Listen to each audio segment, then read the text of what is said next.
Bonjour.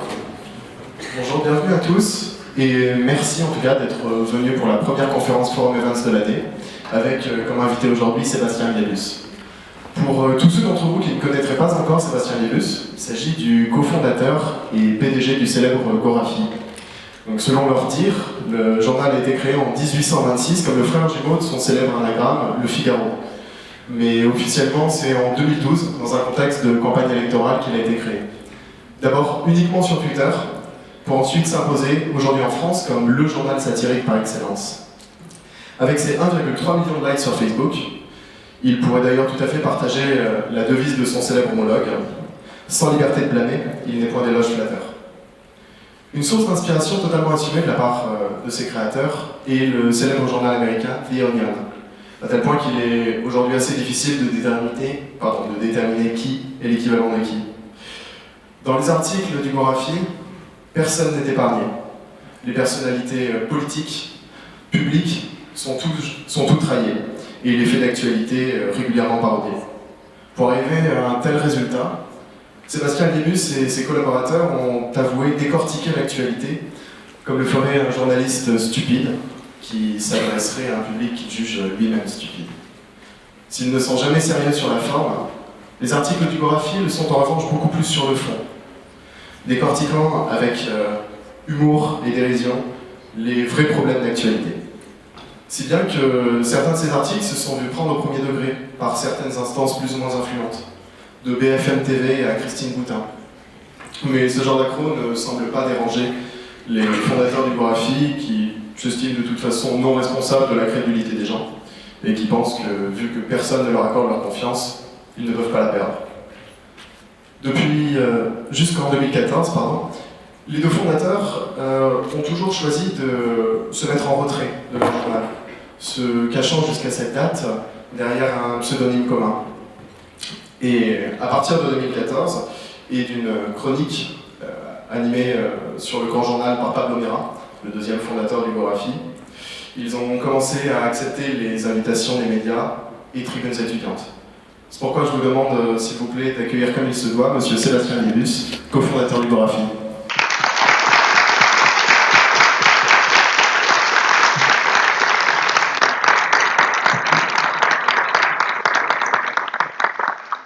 Bonjour. Bonjour Sébastien Liebus. Merci Antoine pour ton introduction. Avant de commencer donc les questions, je vais vous présenter donc le fonctionnement assez classique de nos conférences. Il y aura donc une première partie avec Sarah et moi, donc un échange classique sur votre parcours, sur également donc la vie du Gorafi et son développement, ainsi que votre vision sur l'actualité politique, économique, également votre vision sur les médias. Dans un deuxième temps, vous aurez également la possibilité de poser des questions à Sébastien Liebus sur n'importe quel sujet. Oui, n'importe quel sujet. Non, il y aura des limites. D'accord, ok. Vous inquiétez pas. Sarah, vas-y. Alors déjà, toute première question, est-ce que vous pouvez nous raconter quel est votre parcours ? Du Gorafi ou comment je suis arrivé là ? Juste avant, comment vous êtes arrivé jusqu'à la j'ai création pris du le Gorafi ? train à Montparnasse. Ah non, mais dans la vie. Oui, d'accord. Ok. En fait, j'ai fait des études à Bordeaux 3, qui est juste derrière là-bas. Et j'ai fait des études de cinéma, en fait, jusqu'en licence. Et dans ma biographie, je mettrai que j'ai eu la maîtrise, mais ça reste entre nous. Hein. Mais je suis arrivé jusqu'en licence. Puis après, je suis monté sur Paris. Et par accident, je me suis retrouvé photographe à Direct 8, avant que ça devienne D8.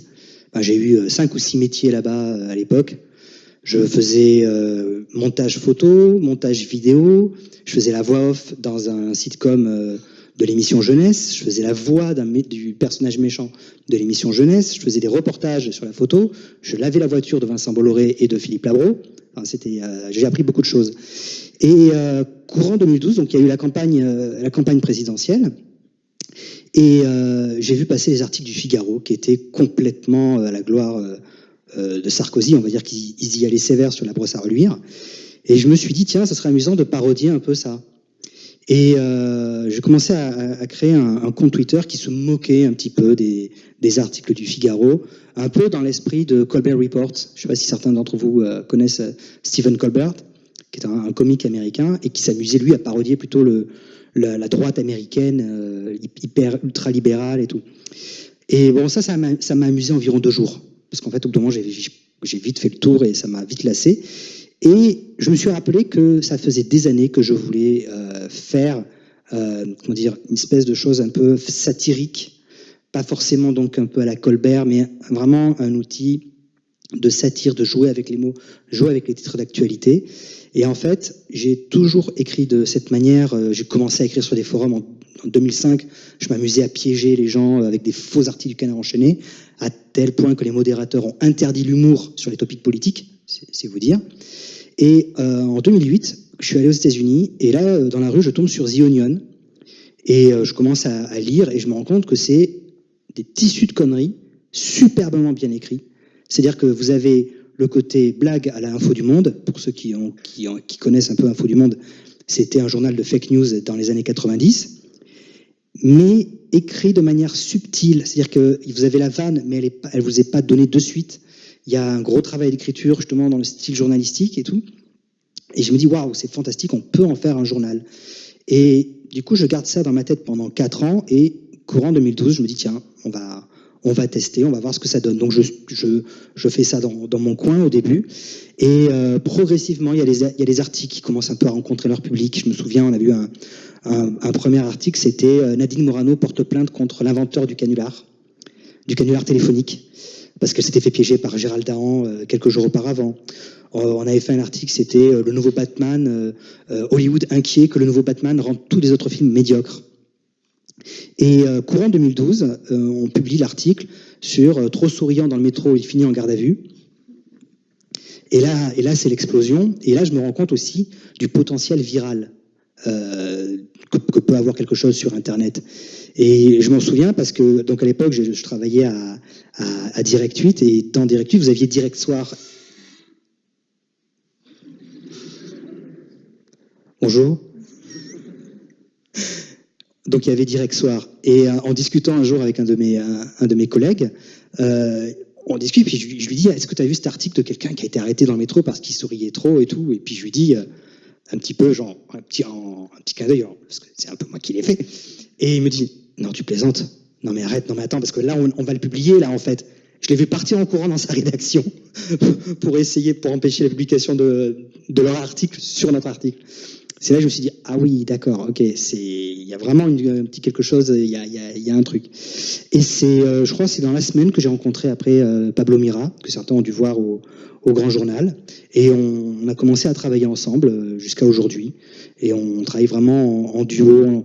On s'est tout de suite bien compris, et on savait exactement comment organiser, gérer, faire et ne pas faire certaines choses liées aux graphies. Donc là, aujourd'hui, on voit que le site a quasiment presque 6 ans dans quelques mois.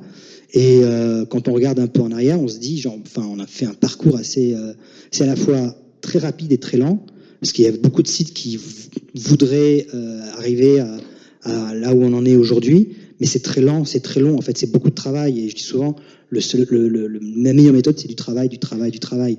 Nous, on s'est vraiment appliqué une méthode quasiment hyper stricte et militaire. On sait exactement ce qu'on va publier demain, après-demain et dans une semaine. On a vraiment une manière de fonctionner limite clinique. C'est-à-dire que les gens nous disent « Ah, mais vous devez... on doit bien rigoler dans vos bureaux et tout ». Et quand ils viennent dans nos bureaux, ils sont super déçus parce qu'ils voient des gens en train de travailler. Et souvent, les gens, ils passent la tête dans le bureau et ils regardent, et genre « Ah, ouais, mais ça a l'air super sérieux et tout ». Alors, je sais pas, ils doivent s'attendre à ce qu'on est en train d'écrire nos articles tout en sautant sur les trampolines, je sais pas. J'ai essayé, c'est très compliqué. Et non, en fait, nous, on fait de la satire, mais on le fait de manière très posée et très sérieuse. Donc, ce que vous dites, c'est que l'ensemble de votre équipe, ils ont des formations classiques en journalisme ou... Non, en fait, on a testé parfois de faire écrire des journalistes, ça n'a pas marché. D'accord. En fait, nous, c'est un travail d'auteur. C'est un travail d'auteur, et on a des auteurs qui viennent de tous les horizons, qui écrivent un peu partout, mais c'est avant tout un travail d'auteur. Mais je dirais le meilleur atout, c'est de lire la presse, c'est de manger la presse littéralement, parce que le secret, nos titres sont vraiment construits sur la manière dont les gens perçoivent les titres de presse. Et très souvent, on s'amuse parfois juste à changer un mot, à faire des inversions, mais on conserve la musicalité du titre de presse. c'est l'élément numéro 1, le moteur de la satire, du fonctionnement de la satire. Et c'est ce que je dirais, c'est la différence entre la satire et la fake news. La fake news va vous dire Emmanuel Macron est un extraterrestre. La satire va dire les extraterrestres démentent qu'Emmanuel Macron soit l'un des leurs. C'est toute la différence en fait. On conserve un titre très neutre qui va vraiment écraser la vanne, et puis en même temps, il y a toute une espèce de... On sent qu'il y a autre chose derrière, il y a un autre discours, tandis qu'un autre truc qui va être plus gratuit, plus direct, et qui n'apporte rien de plus en fait. Là, vous avez parlé un petit peu du profil un peu classique donc d'une personne qui pourrait travailler avec vous. Quelles sont les qualités qu'une personne travaillant dans la rédaction du Gorafi doit avoir absolument? Vous avez dit manger la presse, être un auteur avant tout plutôt qu'un journaliste. Surtout ne pas vérifier ses sources, essentiellement. Parce qu'en fait, c'est l'erreur que font beaucoup de vrais journaux. Ils prennent beaucoup de temps à vérifier les sources, interroger des gens et tout. Nous, on publie directement, c'est plus simple. On gagne du temps et on gagne de l'argent. Voilà. Non, là, je pense que je dirais qu'il n'y a pas de bonne ou de mauvaise qualité, vous savez. Je dirais juste que... Ils ont compris. Non, mais en fait, je dirais pas qu'il y a des qualités à avoir. Je pense que c'est surtout c'est déjà savoir à qui on s'adresse et comment dans quel pot vous vous mettez. Moi, je dis souvent, le journaliste du Gorafi, c'est le seul qui ne sait pas qu'il écrit dans le Gorafi. C'est-à-dire qu'en fait, nous, on a créé un personnage à part entière d'un journal qu'il ne sait pas qu'il est satirique, par exemple. Et c'est un fonctionnement qui est assez particulier et très compliqué à avoir, mais le journaliste du Gorafi, donc il ne sait pas qu'il écrit dans un journaliste satirique, et en plus, il pense s'adresser à des gens qui ne comprennent rien à rien. Donc du coup, il va parfois surexpliquer des choses qui sont tout à fait évidentes. Il va vous expliquer pourquoi il fait nuit, en pleine nuit par exemple, alors que tout le monde sait pourquoi il fait nuit. Mais lui, il va arriver avec sa science et des explications ultra, il va en faire des couches juste parce qu'il sait pourquoi il fait nuit et que vous savez pas. C'est cette manière-là. En fait, c'est vraiment une question de point de vue. Et quand on écrit, c'est de se mettre dans la peau de ce genre de journaliste. Donc c'est plus, je dirais presque quasiment une sorte de jeu de rôle, quoi. Et quand vous avez lancé le Gorafi, est-ce que vous pensiez que ça allait aussi bien fonctionner? Et pourquoi vous vous êtes lancé que sur Internet? Nous, on savait pertinemment que ça allait fonctionner. On s'attendait à être racheté au bout de 6 mois par Canal+, et tout. Bon, finalement, c'est nous qui avons racheté Canal+, à la fin. Mais non, en fait, non. Quand on l'a lancé, on n'avait aucune idée. On savait que ça allait plaire. Je pense que je savais que ma mère partageait un peu des articles, donc ça plaisait un peu. Merci maman. Mais sans plus, en fait, on s'attendait pas du tout à une espèce d'éclosion aussi rapide, sachant qu'on commence à publier vraiment de manière régulière à partir de septembre 2012, et dès octobre 2012, on commence à recevoir des propositions d'adaptation télé, de reportages auprès de certaines boîtes de production. Donc c'est allé très vite. Ça a vraiment été pour nous. Bon, nous après on a continué, on s'est pas monté la tête, on a continué à écrire de manière rationnelle et on s'est lancé sur Internet parce que Internet c'est pas mal quand même. C'est vraiment un truc, les gens partagent beaucoup et tout. Je pense que les réseaux sociaux dans quelques années ça va devenir le truc important. Il y a quelque chose là-dessus. Et en fait nous on est resté surtout sur Internet à la différence par exemple de The Onion. Eux ils ont commencé en version papier. Ensuite, ils ont fait version papier et Internet. Et il y a 2 ans, ils ont arrêté carrément la version papier parce que ça coûtait trop cher. Nous, on continue l'Internet, mais on rajoute par exemple un format vidéo.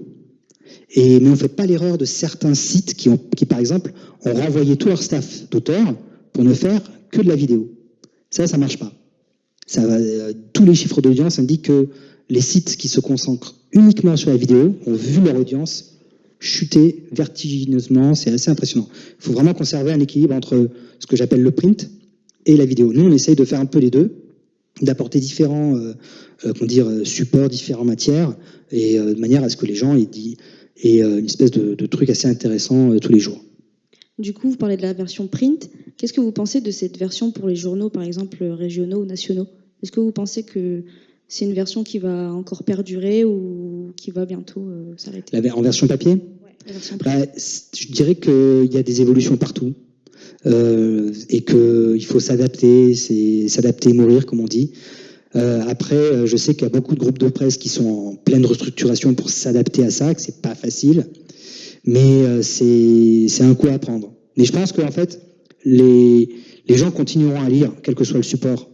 Et je connais un site qui m'avait dit clairement, mais non, mais les gens ne lisent plus maintenant, les gens, ils arrêtent de lire, ils veulent que de la vidéo, d'ici 2 ans, les gens ne liront plus, n'écriront plus.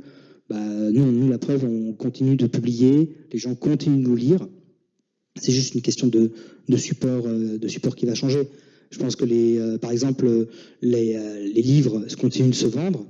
Et je sais pas qui ici dans cette salle, de son plein gré et machinalement, s'est dit tiens, je vais acheter le dernier Goncourt sur ma tablette. Voilà, vous avez votre réponse. Vous avez parlé donc de Facebook et Twitter, c'est un peu les canaux de distribution que vous préférez. Est-ce que vous n'avez pas peur des fois de la censure? Facebook, on sait des fois bannit des informations par satire ou par fake news. On a fait la différence tout à l'heure. Non, ça va parce que j'ai mangé chez Marc hier et il m'a dit t'inquiète, on se connaît, il n'y a pas de souci et tout. Donc non, parce que nous en fait, je pense qu'on est vraiment catalogué satire, tandis qu'à la différence de certains autres sites durant la campagne présidentielle qui étaient vraiment pour le coup plus fake news. Il y a carrément eu un site qui était une parodie de BuzzFeed et qui s'appelait BuzzBeed avec 2 E et qui, pour le coup, était une parodie raciste de BuzzFeed. Donc, il y avait des articles, c'était assez chaud à lire, quoi. Donc, nous, de ce côté-là, on craint rien parce que, voilà, nous, on est vraiment catalogué satire et on reste dans ce domaine-là. On ne va pas aller se hasarder à faire de la fake news. Et je pense que Facebook a plus ou moins compris, parce qu'à un moment, on avait beaucoup entendu parler comme quoi Facebook avait blacklisté les sites, les fake news, n'allait plus les mettre en avant et tout. Bon, nous, on n'a pas vu de différence dans notre reach. Donc, de ce côté-là, on n'est pas trop inquiet quand même. Je pense qu'ils ont dû faire un catalogue de bons sites, mauvais sites. Je pense qu'ils sont pas tellement idiots non plus, quoi. Moi, j'ai une petite question. On est en école de commerce. Beaucoup de personnes veulent entreprendre dans la vie. Est-ce que vous auriez des conseils pour ces personnes qui voudraient entreprendre dans leur milieu professionnel? Vous demandez ça à quelqu'un qui fuit les responsabilités et qui, franchement, n'aime pas travailler. Non, c'est vrai en plus. Non, je dirais, il faut s'accrocher. Il faut s'accrocher et puis il faut pas perdre espoir. On va dire, il faut jamais baisser les bras. Et tout ne vient pas d'un coup. Nous, on voit le Gorafi, on a mis 6 ans pour arriver là où on est aujourd'hui. On s'est pas créé d'un jour en fait. On s'est pas créé comme ça. On n'a pas eu 1 million de fans en 2 jours. Le million de fans, je crois qu'on a atteint les 1 million de fans au bout de 3 ans par exemple. Donc c'est quelque chose comme ça. Là, on est à 1 300 000 par exemple. Mais c'est très long. C'est quelque chose sur le long terme. Donc il faut se préparer. Il faut s'armer de patience, mais ça paye. Et moi, j'aurais juste 3 conseils à vous donner. Du travail, du travail et du travail. Il n'y a pas d'autre secret, c'est pas en restant assis que ça va tomber du ciel. Il faut se bouger. Si vous avez un rêve, un projet, foncez. Et le problème, c'est que moi, j'ai écouté ce genre de conseils. C'est ce qu'on m'a déjà dit à l'époque, c'était crois en tes rêves, ne te laisse pas faire et tout. Alors, résultat, j'ai tenu tête par exemple à mon CPE qui, quand il a vu ma feuille de vœux où j'avais mis 4 fois le même vœu, m'a dit mais non, mais c'est pas possible, il faut que tu mettes un 5e vœu et tout. Et j'ai dit non parce qu'on m'avait déjà dit non, il faut que tu crois en tes trucs, si tu as un objectif, tu t'y maintiens et c'est tout. Du coup, je m'y suis maintenu et voilà, et j'ai réussi à avancer comme ça. Mais c'est pas facile parce que ça demande de prendre des risques énormes parfois. Et je me souviens que quand à une époque, donc je terminais de travailler à Direct 8 et j'allais commencer à travailler à plein temps sur le Gorafi. Et c'est ce moment-là où je me suis retrouvé face à une espèce de croisement. Soit je continuais avec Direct 8 et je continuais à avoir un emploi, on va dire, normal, bien cadré, avec un salaire et tout.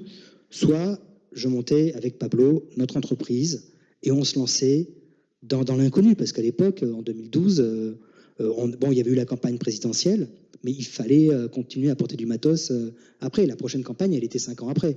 Donc il fallait qu'on soit là, il fallait qu'on ait du répondant tous les jours. Il fallait que tous les jours, nos lecteurs et lectrices, ils aient leur article à heure fixe. Donc ça demande une certaine gestion, organisation, et de se dire, bon, ça peut marcher comme ça peut pas marcher. Donc il y a un moment, il faut vraiment être, être lucide. Mais une fois que vous avez pris votre décision, il ne faut pas reculer. Voilà. On a parlé tout à l'heure donc de votre développement sur Twitter, sur Facebook. Vous avez commencé en fait à être anonyme et après vos contenus étaient beaucoup plus médiatisés. Pourquoi ce choix? On voit par exemple qu'il y avait une chronique au Grand Journal sous Antoine Decaune. Je crois que Pablo Mira fait aussi une chronique sur France Inter. Voilà, donc c'est des choses beaucoup plus médiatisées plutôt qu'un contenu où on n'a pas d'auteur sur Facebook, etc. Pourquoi ce choix? L'argent. On est en école de commerce, on comprend. L'argent. Non. En fait, on a depuis le début, on commençait à réfléchir à une adaptation vidéo. Et donc, comme je vous dis, dès 2012, on est contacté par des boîtes de production. On commence à réfléchir à l'élaboration de la vidéo, et à chaque fois, ça marche pas. Et à un moment, on se dit même, il y a quelque chose qui coince. On n'arrive pas à développer le Gorafi en vidéo. On savait pas où ça coinçait. On comprenait pas, on écrivait des scripts et tout, on allait voir des maisons de prod, mais pour nous, on trouvait que le développement en vidéo était une suite logique. C'est-à-dire qu'en fait, le Gorafi, on fonctionne comme n'importe quel groupe médiatique. Et on regarde un petit peu ce que fait Le Figaro, ce que fait Le Monde, ce que fait La Croix ou Libération, et on s'y adapte. C'est-à-dire que nous, en fait, donc le Gorafi est un groupe média, il doit proposer les mêmes produits que notre groupe média. Donc la vidéo en faisait partie. Et donc, à un moment, on a été approché par une boîte de prod. Et en fait, on a été approché dès fin 2012 par Canal pour développer une pastille. On a travaillé avec les équipes des Guignols de l'info, par exemple. Mais ça n'a pas abouti. On a présenté ça à Canal. Ils n'arrivaient pas, ils savaient pas où nous placer parce qu'il y avait déjà plein de pastilles humoristiques sur Canal. Donc, nous, on s'est dit, tant pis, Et on a continué sur le site. On n'est jamais sorti de notre sillon original. C'est-à-dire qu'on n'a pas arrêté le site pour aller faire de la vidéo. On continue le site en se disant, si on peut faire de la vidéo, tant mieux. Et au moment de la sortie de notre premier livre, en 2014, on a un rendez-vous, notre attaché de presse a un rendez-vous avec l'équipe du Grand Journal pour faire notre promo. Et on rencontre Antoine Decaune, et on discute et tout, et puis on lui dit, mais vous avez essayé de faire de la vidéo et tout. Je dis, oui, on a fait de la vidéo, et là on lui montre 2 pilotes qu'on avait fait avec une boîte de prod quelques mois auparavant, et qui, elle, avait vraiment compris comment réussir nos vidéos. Et en fait, ça tenait un truc, c'est les seuls, on a fait plusieurs boîtes de prod, mais c'est les seuls qui ont compris pourquoi ça marchait pas. En fait, ils ont eu l'idée de génie, pour réaliser nos vidéos, de faire appel à des monteurs de chaînes d'infos et à des GRI, donc des journalistes reporters d'images de chaînes d'infos. Le tout avec la voix d'une journaliste de chaîne d'infos. Donc du coup, ils prenaient nos sujets et nos scripts et ils tournaient ça comme des vrais reportages de chaîne d'infos. Et ça a évité de tomber dans le côté un peu Groland, par exemple. Et enfin de sketch Groland, ils le font très bien, mais il fallait vraiment qu'on trouve notre fil directeur. Il fallait pas qu'on refasse du Groland. Et ils ont réussi à faire cette espèce de reportage façon BFM TV. Ça a fonctionné. Antoine regarde ça, il me dit mais c'est fantastique, on diffuse ça dans l'émission quand vous passez. Et ils ont diffusé et je crois que 15 jours après, Canal nous appelle en mode est-ce que ça vous intéresse de faire ça chez nous de manière régulière? Mais c'est pas venu tout d'un coup en fait, il a fallu vraiment tout un cheminement. On a fait donc 1 an et demi avec Pablo qui présentait. Ça a été vraiment une super école. Et ce qui est intéressant, c'est que on n'a eu aucune censure sur le Grand Journal. Vraiment, on a abordé tous les sujets. On a abordé, par exemple, les violences conjugales en Inde. On a parlé de Ben Laden. On a parlé de l'avortement. Mais on n'a eu aucun problème, à part une fois où on a parlé d'un certain réalisateur français qui était invité au César. Et ça bloquait parce que ça faisait longtemps qu'il n'était pas venu au César et c'était important qu'il soit là. Et puis quand nous on avait fait juste une petite vanne dans notre reportage et ils nous ont dit ouais mais non vous comprenez il est là ce soir ça peut pas passer et tout. Donc nous on a dit écoutez si on peut pas au revoir. Donc on n'a pas fait d'émission ce soir-là. Mais c'était vraiment le seul moment où ils nous ont cherché un peu des puces. Mais dans l'ensemble, ça a été vraiment une expérience hyper enrichissante, intéressante. Les équipes étaient formidables et Antoine était vraiment adorable, quoi. Il nous a vraiment permis de tester la vidéo, de voir que ça fonctionnait et tout. Là, aujourd'hui, en fait, on a arrêté Canal. D'ailleurs, c'est amusant parce qu'à une époque, les gens ont vraiment cru que Canal nous avait racheté, alors que non, pas du tout. C'est eux qui achetaient notre émission. Et on a continué les vidéos sur YouTube, sur Twitter, sur des formats plus courts. Et comme je vous disais tout à l'heure, donc on regarde un peu ce que font les autres médias. Il y a des petits formats courts qui durent 30, 40 secondes qui sont diffusés sur des sites comme AJ+, France Info, où en fait toutes les informations sont écrites à l'écran. Vous n'avez pas de commentaires audio, parce qu'en fait les gens regardent ça sur leur téléphone, dans le train ou dans les transports en commun. Et donc toutes les informations sont affichées à l'écran, ça dure 30-40 secondes, c'est des petites pastiques et ça fonctionne très très bien. Donc on a adapté dans ce genre-là.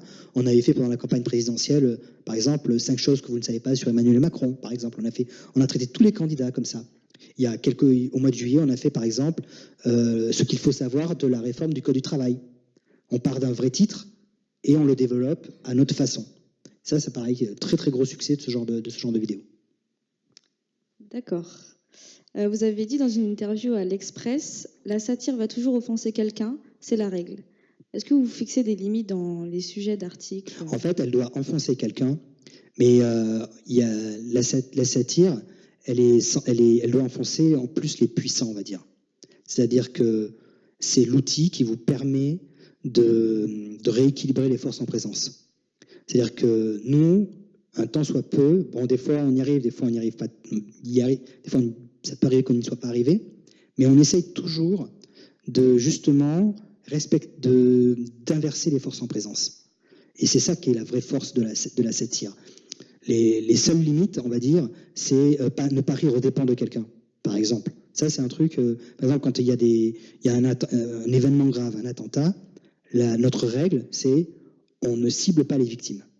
C'est-à-dire, on va plus faire des vannes autour. Par exemple, on va faire des vannes sur le traitement médiatique de l'événement, sur les conséquences qu'il peut y avoir, sur le ressenti.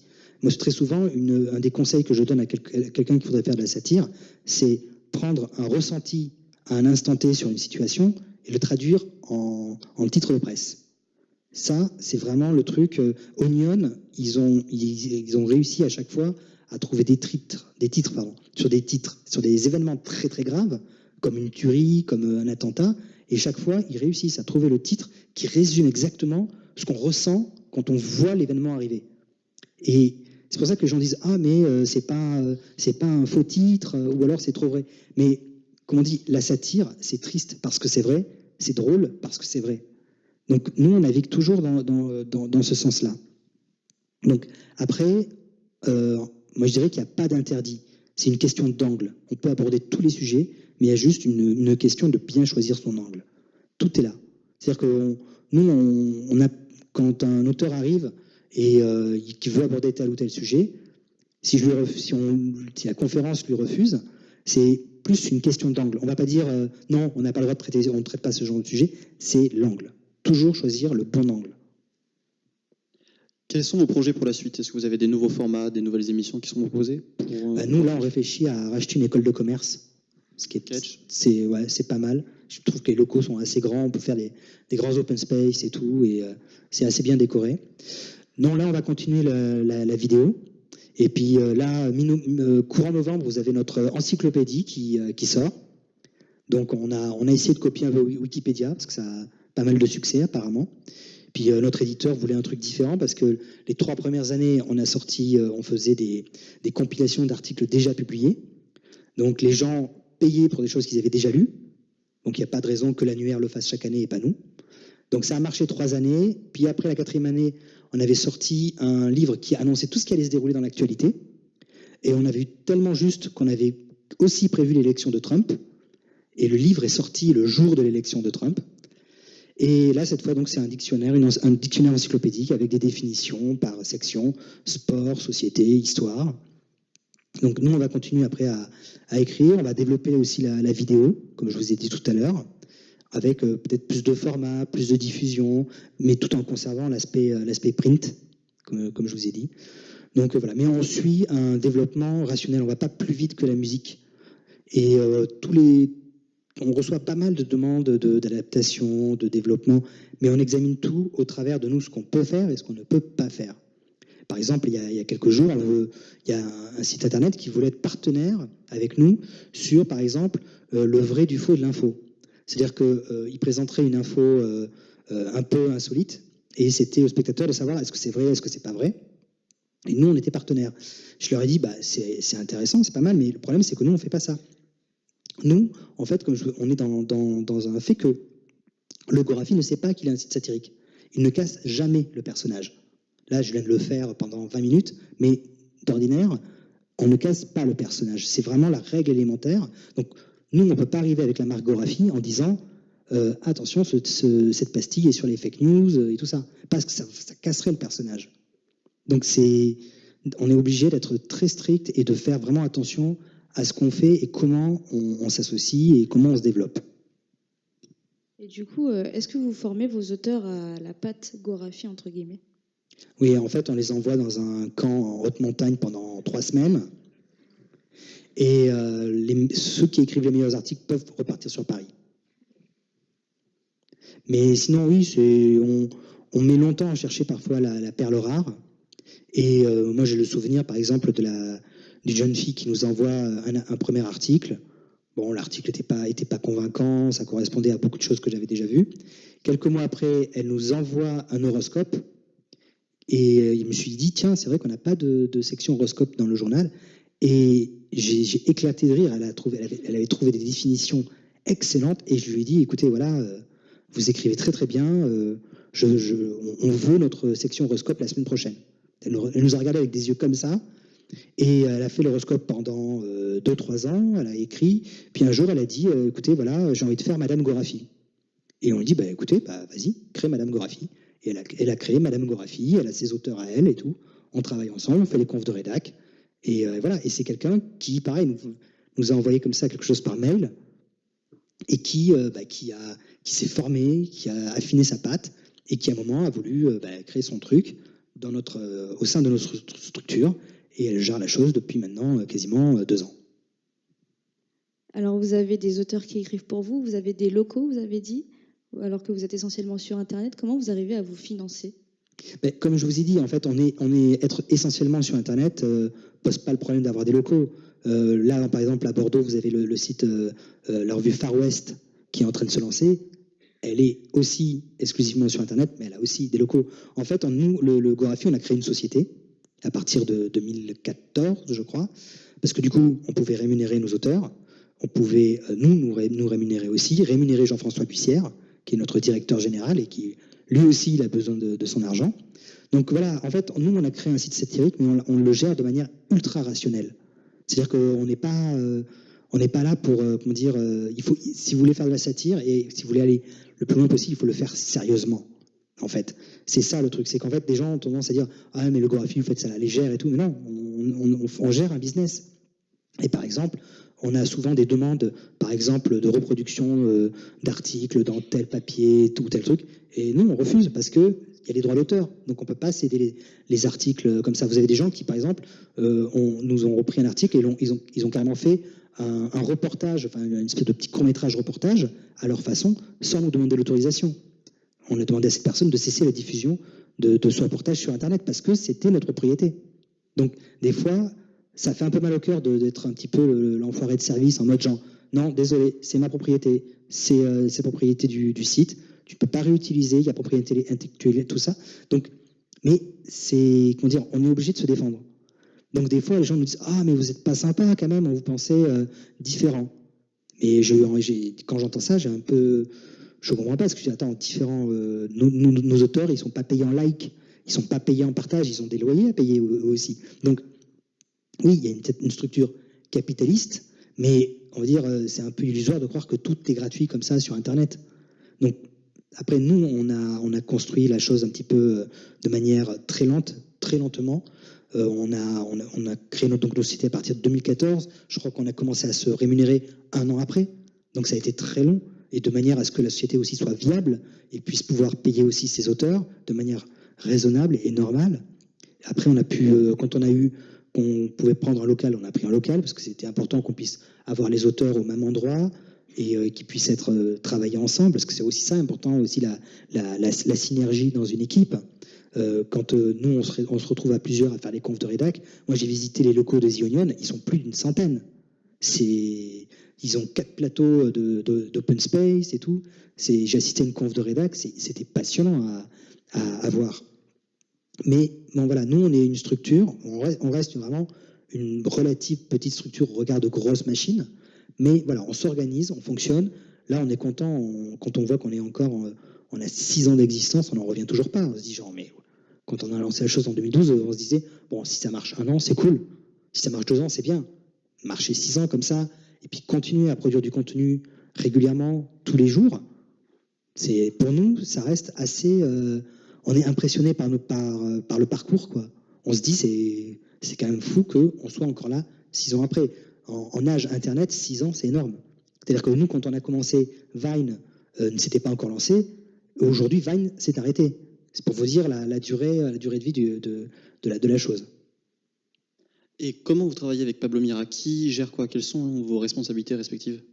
Et nous, en fait, là-dessus, on reste souvent un petit peu plus, comment dire, pas secret, mais c'est pas la chose qui intéresse les gens, en fait, souvent, parce que c'est du business. Enfin, nous, on gère notre chose, et puis c'est gérer une société, c'est tous les petits plaisirs de remplir des fiches de paye, tout ça. C'est pas la partie la plus plaisante du taf, mais il faut le faire. Mais non, on est content d'être bien coordonné. Lui, il a plus l'aspect, quand on a commencé, il avait plus la tête à gérer l'aspect business, et moi, je gérais l'aspect créatif. Je travaillais avec les auteurs. Lui, c'est lui qui, par exemple, Pablo, apportait pas mal de partenariats et de développement. Donc lui, il est plus dans cette partie-là, parce que c'est cette partie-là qui lui plaît. Voilà. Après, quand on a fait le choix d'animer, de faire le grand journal, lui, il était plus là-dedans parce qu'il a une formation d'animateur et tout, donc ça lui parlait plus. Et puis après, il a continué plus sur une carrière un peu plus solo, par exemple les chroniques qu'il fait sur France Inter, plus le podcast qu'il tient, mais qui ne sont pas du tout liés aux Gorafi, par exemple. C'est un moment, à une époque, les gens avaient un doute, ils pensaient que la chronique de France Inter était liée au Gorafi. Non, pas du tout. C'est un truc vraiment qu'il fait de lui-même et ça se passe super bien. On est très content pour lui. Et donc voilà, quoi. Mais non, on est content de continuer de gérer. Bon, après, c'est comme dans une société, il y a des hauts, il y a des bas. Moi, j'ai appris beaucoup de choses en gérant cette société. C'est que voilà, rien n'est jamais cuit, rien n'est jamais fait à l'avance. Et du coup, est-ce que vous continuez à écrire des articles? Oui, alors ça, c'est un truc qui est hyper important. Il faut continuer à écrire tous les jours pour que le cerveau garde la mécanique de créer les idées. En fait, je me suis rendu compte quand des fois, j'arrête d'écrire pendant, je sais pas moi, 1 semaine, quand je veux m'y remettre, c'est très très dur. Donc du coup, en permanence, ce que je fais, c'est que j'ouvre mon fil Twitter et je regarde toutes les actualités, mais quasiment de manière mécanique. Et quand je vois un titre qui apparaît, j'ai une espèce de mini brainstorming dans ma tête de voir comment on peut traiter cette idée-là. Et j'aurais aussi un truc pour une astuce quand vous voulez écrire le secret des titres du Gorafi. Donc vous avez la musicalité qui reprend le titre de presse, mais il y avait un auteur des The Onion qui expliquait le titre, c'est un peu comme un train et des wagons. C'est-à-dire qu'il faut que tous les wagons soient connectés entre eux. C'est-à-dire que tous les éléments de la phrase sont interconnectés et que si vous avez un wagon qui n'est pas connecté, votre blague s'écrase, elle ne fonctionne pas. Et ça, c'est vachement important. Il faut que vraiment, et souvent, quand on discute, on fait les confs de rédaction, pour vous donner une idée, on a environ 250 idées, 250 à 300 idées par conf de rédaction, on en retient 20. On en retient 10%. Et honnêtement, des fois, c'est un crève-cœur de refuser une idée parce qu'on se dit, elle est bien, il y a un potentiel, mais elle n'est pas si bien que ça. Et bon, nous, on a environ 300 idées. Moi, j'ai vu les conférences de The Onion, c'est quasiment parfois le double d'idées et autant de textes retenus. Mais souvent, un texte qu'on garde pas, un article qu'on garde pas, on a vraiment pesé le pour et le contre. On a vraiment réfléchi et c'est soit parce qu'il n'y a pas un développement derrière assez fort, soit parce que le titre est trop gratuit, soit ça colle pas à la ligne éditoriale, soit l'angle n'est pas bien choisi. Mais parfois aussi, des fois, on voit un titre puis on le retravaille, on le réécrit, on essaie de l'orienter et de l'adapter le mieux possible. On va passer au chapitre 2, donc les questions sur l'actualité plutôt médiatique, politique et économique. Alors, que pensez-vous en fait des médias satiriques qui sont un petit peu extrêmes? Moi, je pense par exemple à Corse Machin. Si alors, non, parce que tout simplement, je lis très peu la presse satirique francophone. Je respecte leur travail, mais je lis pas pour pas être influencé. C'est-à-dire que il y a toujours, et surtout pour pas être déprimé, au sens genre ah putain ils sont bons. Ça c'est toujours déprimant. Vous tombez des fois, il m'est arrivé de lire des articles satiriques. Il y en a un qui, c'était l'herpès en Tunisie, et ils étaient très très forts. Je crois qu'ils existent toujours, mais à chaque fois, c'est déprimant quand on voyait un excellent et de dire « Mais pourquoi je n'ai pas eu cette idée ?» C'est déprimant. Du coup, des fois, je ranchonne pendant 15 jours, j'écris plus, et puis il faut que je m'y remette. Mais non, encore ce machin, je lis pas. Par contre, moi, ce que je lis, c'est beaucoup la presse satirique anglo-saxonne, donc c'est The Onion, Dailymash. Mais la presse française, on a eu quelques contacts avec certains sites, on s'échange des astuces et tout. Donc on les traite comme des confrères, mais on essaie de pas trop les lire pour pas être influencé et continuer dans notre sillon en quelque sorte. Mais vous avez par exemple l'exemple de Nordpress en Belgique. Là, pour le coup, on a eu pas quelques soucis, mais par exemple, il a une gestion de son site qui est différente de la nôtre, c'est-à-dire que il publie tout, il n'a pas de contrôle. Et nous, plusieurs fois, on a retrouvé nos articles sur son site. Donc on lui a dit, excuse-nous, mais ça, on l'a publié. Mais c'est juste parce que des gens lui soumettent des articles, et n'importe qui peut lui soumettre, et il n'a pas checké derrière si ça avait déjà été fait ou pas. Ça, c'est arrivé plusieurs fois. Après, Nordpress, lui, il est plus dans ce que j'appellerais la fake news trash, c'est-à-dire le choquer le plus possible pour que ça soit partagé le plus possible. Par exemple, il modifie, vous savez, sur la petite fenêtre qui est partagée sur Facebook, il change Nordpress en francetv.info.com, par exemple. Donc ça, on ment un petit peu plus au lecteur. Nous, on n'a jamais fait ça. On garde toujours l'identité Gorafi. On n'a jamais... on n'est pas allé jusque-là, quoi. On ment à nos lecteurs, mais on ne ment pas sur le contenu. Ils savent ce qu'on est et on ne va pas rajouter du mensonge au mensonge. Et sur la presse traditionnelle, vous lisez quoi? Je lis beaucoup Le Chasseur français. Et c'est tout, en fait. Non, je lis tout. Je lis vraiment tout ce qui est Le Monde, Figaro, parce qu'en fait, je lis là où il y a les titres de presse, on va dire, traditionnels. C'est-à-dire, c'est là où nous, on puise nos titres après. C'est-à-dire qu'en fait, les titres du Gorafi sont vraiment, parfois, imbriqués et reproduisent vraiment la mécanique des titres de presse que vous allez lire tous les jours. C'est-à-dire que quand vous allez avoir un événement, la presse va souvent faire le même titre sur cet événement. Et nous, ce qu'on va faire derrière, c'est qu'on va reprendre ce titre, mais on va le modifier de toute façon. On va changer un mot, on va faire une inversion. Mais on garde vraiment la même mécanique, la même musique, je dirais. Et c'est souvent que, quand je dis souvent, les ateliers de Gorafi, c'est une musique. C'est-à-dire que vous lisez le titre et vous avez l'impression de l'avoir déjà vu ailleurs. Oui, vous l'avez déjà vu, vous l'avez déjà vu dans la vraie presse. Et nous, en fait, on a juste changé un truc. On l'a, je dirais, un petit peu modifié. Et ce qui fait que quand vous lisez, vous êtes là, genre, attends, c'est vrai, c'est pas vrai? Non, c'est juste que ça vous rappelle un truc. Vous avez ce côté déjà vu et surtout de titre qui est vraiment construit pour être passe-partout. C'est-à-dire que vous voyez ça et pour vous, au début, ça vous choque pas. Il faut que vous relisiez une ou deux fois pour dire « Ah ouais, d'accord, ok, il y a tout un truc ». La différence d'un titre fake news qui va être gratuit, trash et qui vous vend la vanne d'entrée. Ça ne nous intéresse pas en fait. Et très souvent, moi je me souviens, je vais vous dire une petite confession, peut-être que certains ont lu déjà l'article un candidat retrouvé 7 ans plus tard dans une cellule de Fort Boyard. C'était un des articles qui a été le plus partagé à l'époque sur le site. Et cet article-là, quand je l'ai écrit, je le trouvais trop facile. Je me disais, un mec qui est retrouvé 7 ans plus tard à Fort Boyard, personne ne voudra y croire.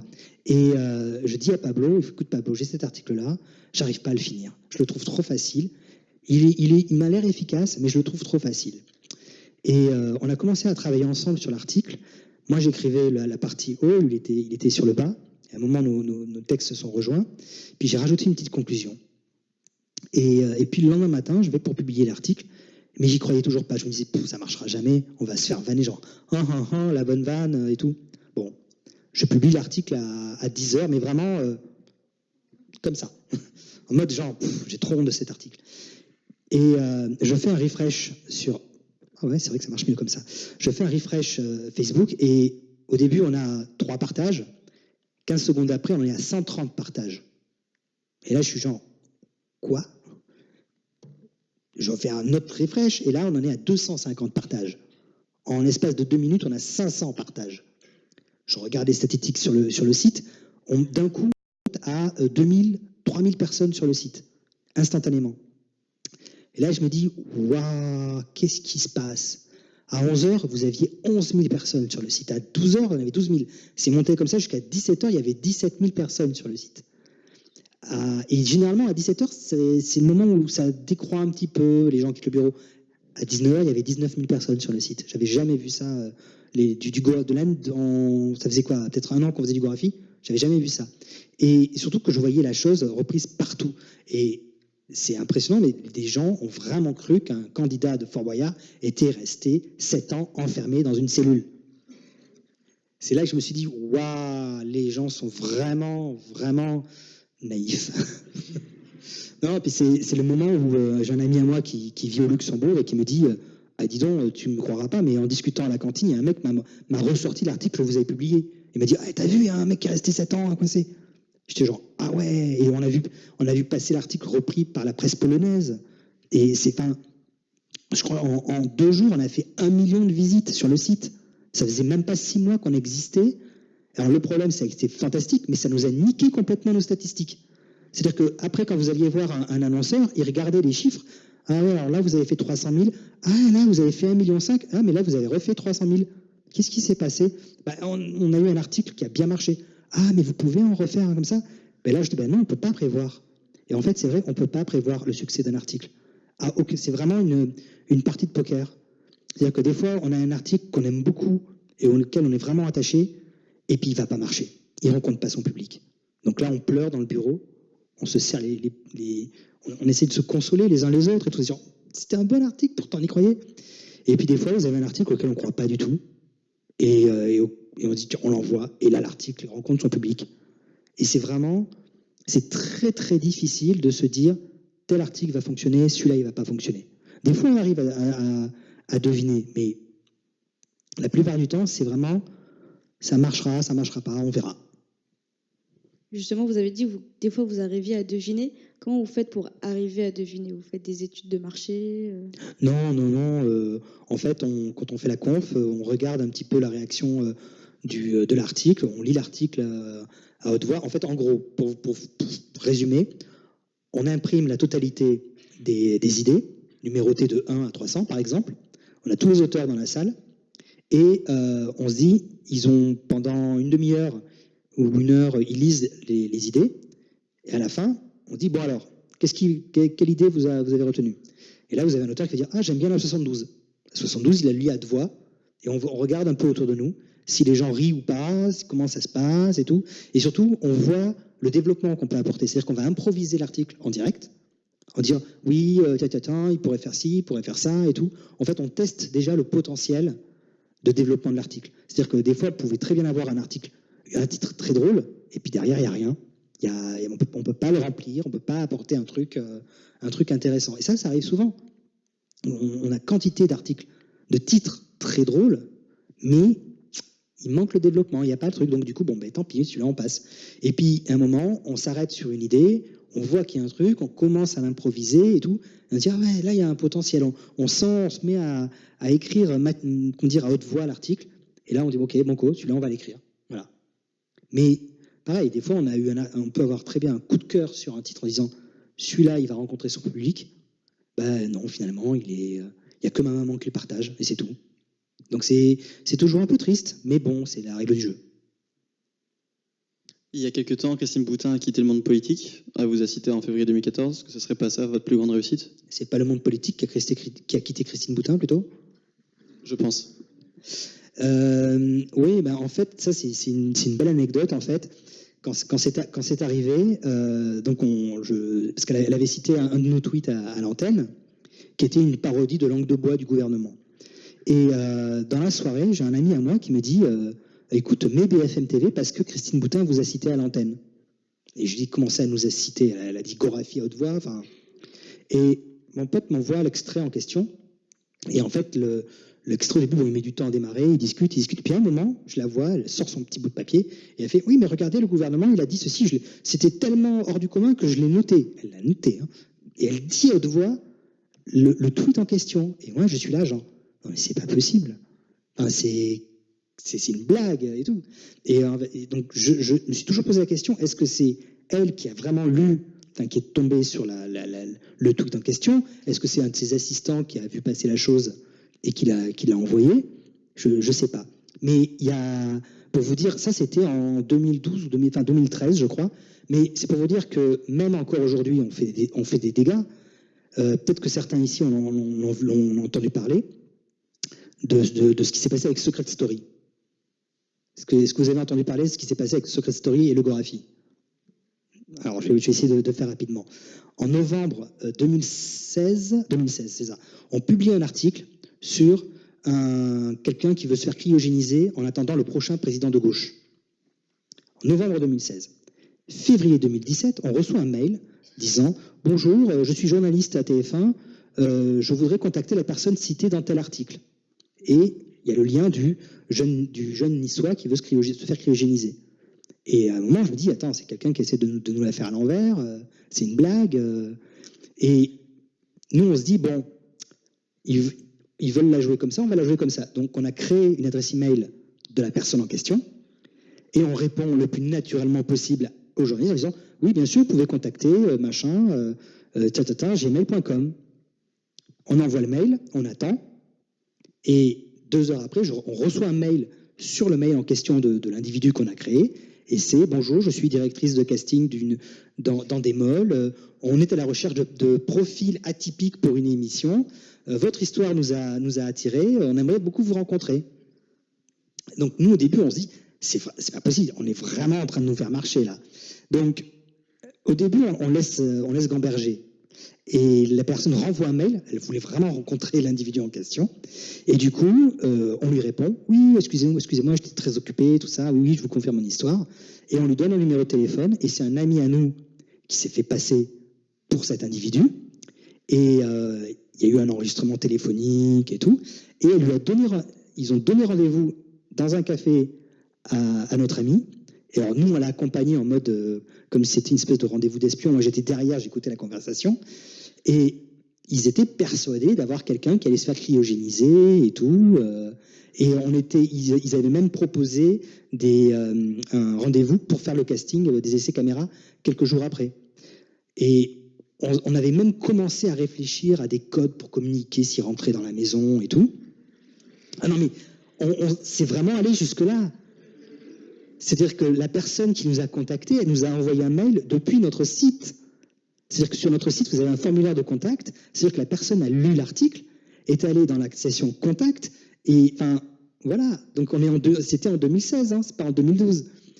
Et surtout que l'article était vraiment, il veut se faire cryogéniser en attendant le prochain président de gauche. Voilà. Et en fait, on s'est longtemps demandé comment ils étaient arrivés sur notre article. En fait, c'est très simple. J'ai fait plusieurs recherches Google. La seule qui menait à notre article depuis Google, c'était « Français qui se fait cryogéniser ». Et quand vous tapiez ça, vous aviez 2 résultats. Vous aviez le premier résultat d'une Anglaise qui était malade et qui voulait se faire cryogéniser en attendant un remède possible. Et ça, c'était un vrai article. Et qui m'avait donné l'idée de cet article, justement. Et juste en dessous, vous aviez notre article. Donc là, ils ont tapé ça et ils ont vu le premier résultat Google, ils ont cliqué. Et c'était parti. Et quand on a révélé la chose une semaine avant le début de Secret Story, ça a été la panique dans les bureaux d'Endemol, parce qu'en fait, ils n'avaient plus redonné contact après, parce qu'il y a eu des histoires de rachat et tout. Et je pense que notre dossier a dû être peut-être revu sous un autre œil. Ils ont compris qu'il y avait baleine sous le gravillon, comme on dit. Et nous, on a révélé la chose en publiant les emails et tout, en montrant que voilà, c'était vraiment arrivé. Et une amie à moi m'a dit, elle travaillait à l'époque à Endemol, et elle me dit, je viens de sortir du travail, ils sont en réunion de crise depuis environ 6 heures, je ne te félicite pas. Et ils ont fait une réunion de crise pendant quasiment toute la nuit, et le lendemain, ils ont fait un tweet en mode genre, ah ah ah, nous aussi on aime Logographie, c'était très très drôle. Donc là, je pense qu'ils ont essayé d'évacuer la chose et tout. Mais ça a été nous, on a beaucoup rigolé parce qu'on se dit, mais jusqu'où ça peut aller? Mais ça aurait été drôle d'avoir le premier. Vous avez un candidat à Secret Story et son secret, c'est je suis une histoire du Gorafi. Ça aurait été fantastique. Très belle transition. On va passer maintenant aux questions de l'audience.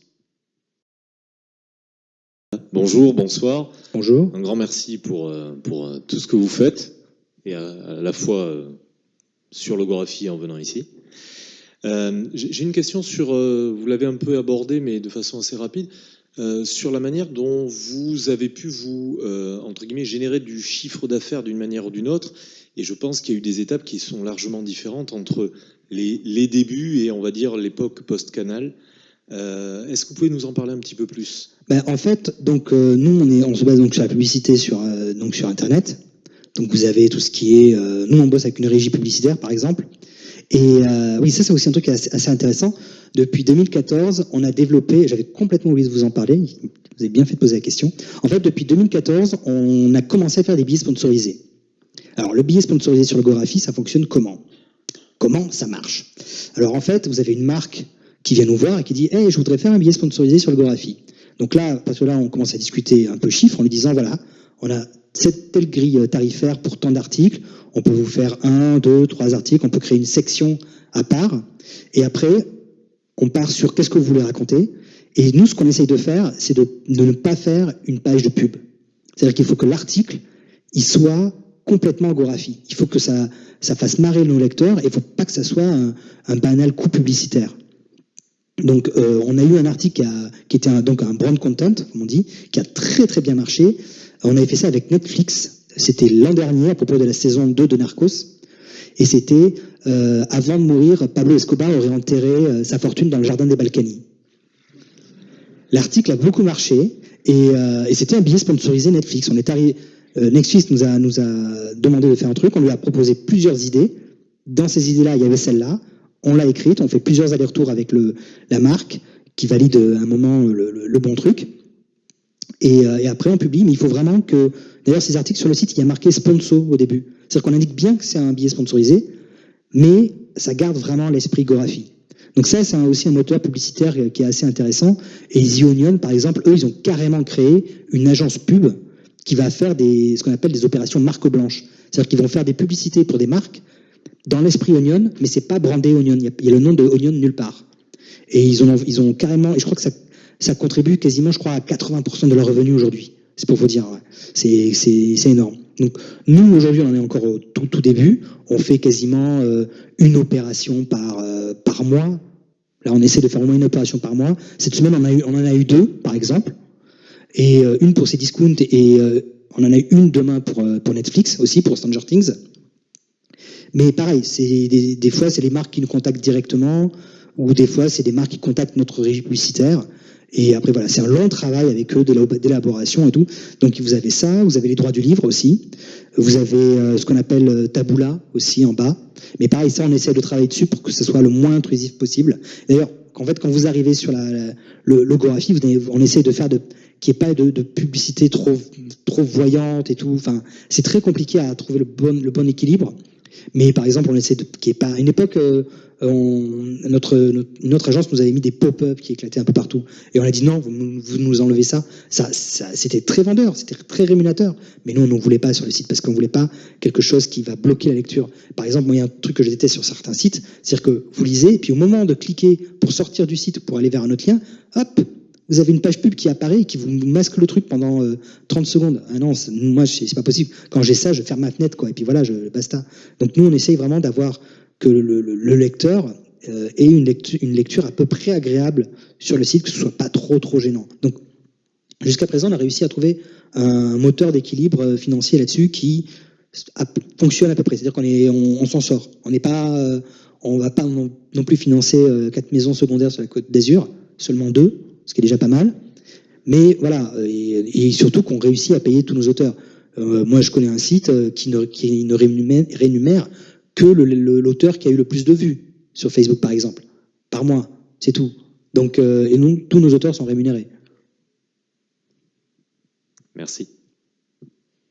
Alors, du coup, bonsoir. Par ici.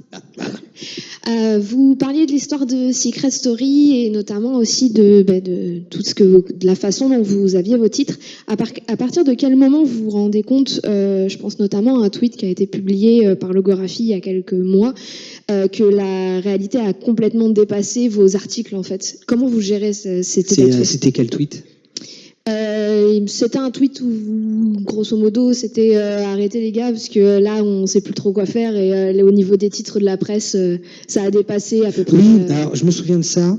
Je crois que c'était... en fait, il y a eu aussi un phénomène en France qui était en France, mais qui a été aussi observé aux États-Unis avec The Onion et tout.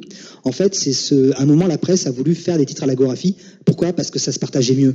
Ça se likait mieux, ça faisait marrer les gens. Sauf qu'en fait, le problème, c'est pas le boulot de la presse. Ça, c'est notre job. Et en fait, pour vous donner un exemple, vous pouvez tracer une espèce de courbe, enfin de deux droites, et vous avez une première courbe un peu en hauteur qui ondule, mais qui est assez régulière. Ça, c'est notre degré de stupidité, on va dire. Et vous avez en bas le degré de stupidité des titres de la presse. Et en fait, plus le temps avance, plus le degré de stupidité de la presse monte, parce qu'ils veulent coller à des titres Gorafi, à des titres The Onion. Puis à un moment, vous allez avoir un truc qui est assez phénoménal. Vous avez la courbe de stupidité de la presse qui va franchir notre courbe de stupidité et qui va continuer plus loin. Et ça pose un vrai problème. Parce que des fois, les gens disent, mais vous n'avez pas peur de perdre en crédibilité quand justement la presse fait ce genre de truc? Et je leur dis, mais nous, on n'a aucune crédibilité. Comment voulez-vous qu'on perde quelque chose qu'on n'a pas? C'est plutôt la vraie presse qui devrait s'inquiéter. Et il y avait eu un article, je me souviens, c'était BFM, parce qu'en fait, Fillon devait faire un meeting dans une ville, sauf que la salle qu'il avait réservée était déjà prise par le concert de La Reine des Neiges. Donc du coup, il avait annulé. Et BFM avait titré « La Reine des Neiges empêche François Fillon de faire un meeting à Dijon ». Sauf non, ce n'est pas un bon titre. Parce que du coup, nous, en réponse, on a fait un titre qui reprenait exactement, c'était « La Reine des Neiges empêche François Fillon de faire un meeting à Dijon », et on racontait que la Reine des Neiges n'approuvait pas du tout les idées de François Fillon, il avait bloqué son train et tout. Enfin, on était parti dans un délire, et c'était le même titre. Et c'était pour montrer que, à un moment, que chacun reste chez soi, parce que là, il y a un moment où tout est brouillé. Et je pense que le vrai titre qui aurait dû être, c'était une erreur de gestion de salle empêche François Fillon de tenir son meeting. En fait, que ce soit la Reine des Neiges ou un spectacle de baignure, c'était pas important. Mais la manière dont ils ont titré la chose, c'était genre, on va faire un titre drôle, accrocheur, ce qu'on appelle un peu putaclic. Non, restez dans votre domaine, parce que nous, à un moment, on essaye de se décarcasser pour trouver des bonnes idées, bons titres et tout. Si vous commencez à faire des titres complètement nawak et qui n'ont plus de cette musicalité, nous, après, comment on fait pour s'adapter? Il est là le truc, en fait, c'est que nous, comme je vous disais, on se base sur la musicalité des articles de presse. Si les articles de presse se mettent à être n'importe quoi, comment on va faire? C'est aussi ça le vrai défi. Bonjour. Bonjour.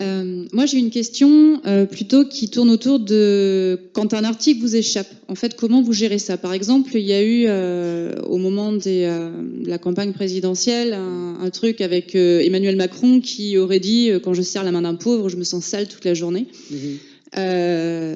C'est crédible, manifestement, puisque ça a quand même été repris par pas mal de gens, et surtout, ça a été repris par, on va dire, des supports d'extrême droite, etc.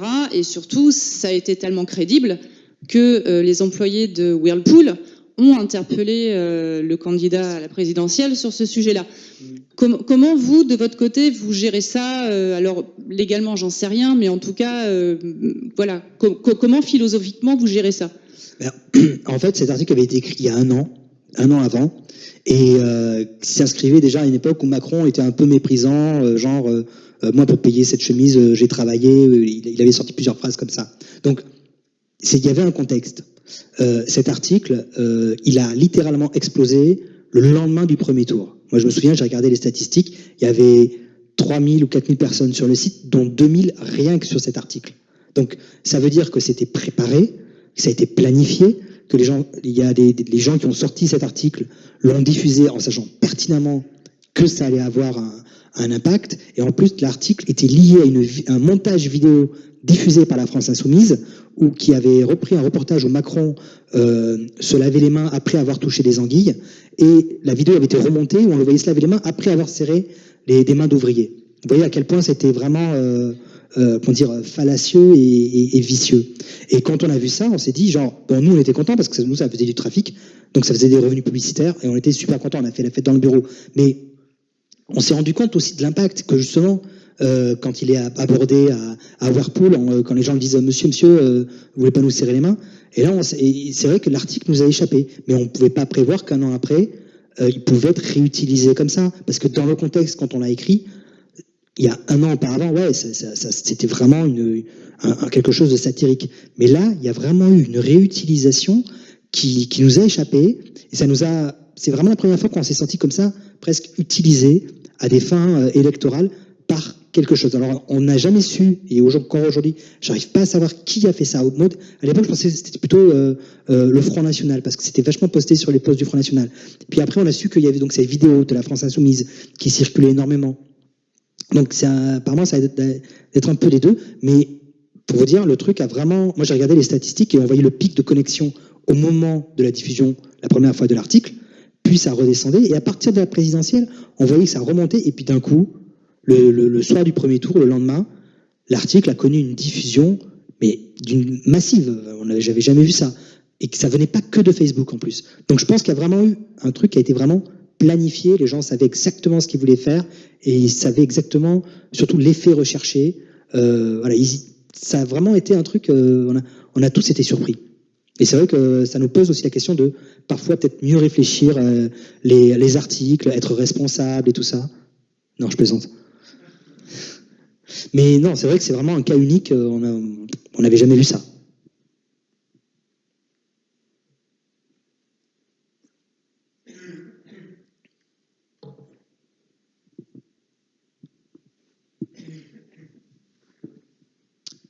Est-ce qu'il y a des thèmes qui marchent beaucoup mieux que d'autres dans vos articles, comme le sport, les personnalités célèbres ou autres?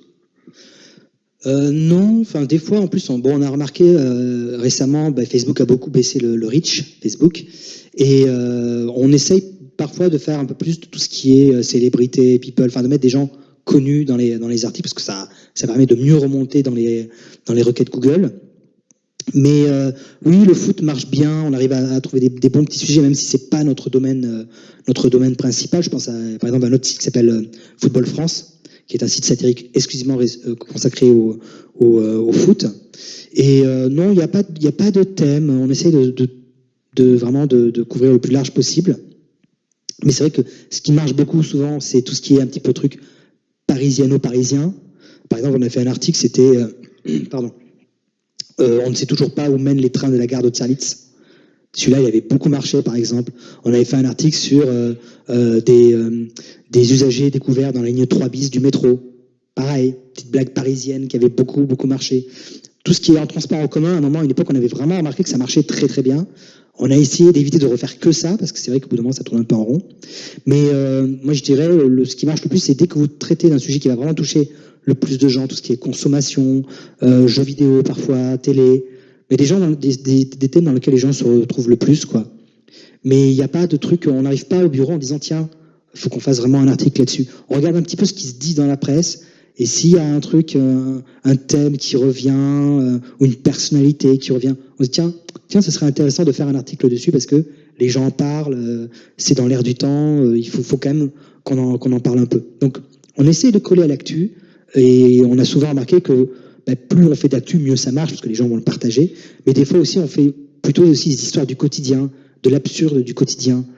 Par exemple, là, aujourd'hui, on avait fait, c'était une étude démontre que dans un groupe d'amis, celui qui marche derrière, c'est celui qu'on aime le moins.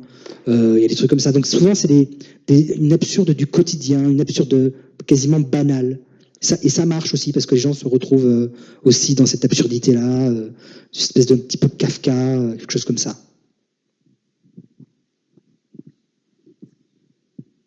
Bonsoir. Bonsoir. Parfois, comme vous disiez, vous ciblez des personnalités politiques, même parfois des pays.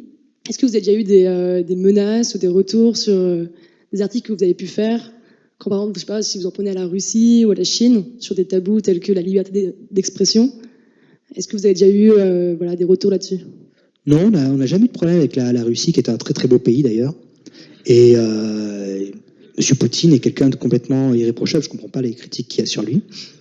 Et de même, la Corée du Nord n'a eu aucun problème.